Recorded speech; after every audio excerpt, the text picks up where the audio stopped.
ঈদ মানেই নতুন পোশাক, আর সেই বাজারে প্রতি বছর দেখা যায় দামের বিশাল পার্থক্য।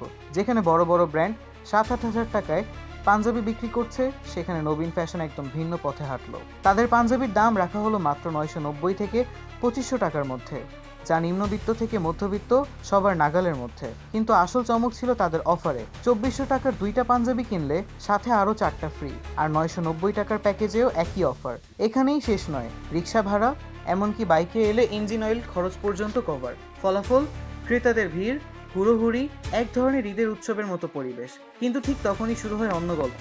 অভিযোগ ওঠে, এমন অফার বাজারে ভারসাম্য নষ্ট করছে। পাশের দোকানগুলোতে বিক্রি কমে যায়, আর পরিস্থিতি গড়ে এক ভিন্ন দিকে। মগবাজার শাখায় আসে বাজার সমিতির লোকজন, সাথে আইন শৃঙ্খলা বাহিনী, এবং বিকেল প্রায় 4টার দিকে দোকানটি বন্ধ করে দেওয়া হয়। নবীন তাদের বক্তব্যে জানায়, যদি কম দামে ভালো পণ্য বিক্রি করা অপরাধ হয়, তাহলে আমরা অপরাধী। অন্যদিকে এক ব্যবসায়ী মন্তব্য করেন, এভাবে বিক্রি না করে দরিদ্রের মাঝে বিলিয়ে দেওয়া উচিত। আর সাধারণ ক্রেতাদের মত, তারা বলছে, কম দামে ভালো জিনিস পাচ্ছিলাম বলেই সবাই সেখানে যাচ্ছিল। এই পুরো ঘটনাটি এখন এক বড় প্রশ্ন তুলে দিয়েছে, এটা কি ন্যায্য প্রতিযোগিতা, নাকি বাজার নিয়ন্ত্রণের অদৃশ্য চাপ?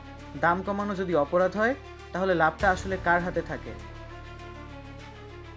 সাহিল আহমেদ রুদ্র, ডেইলি আওয়ার বাংলাদেশ।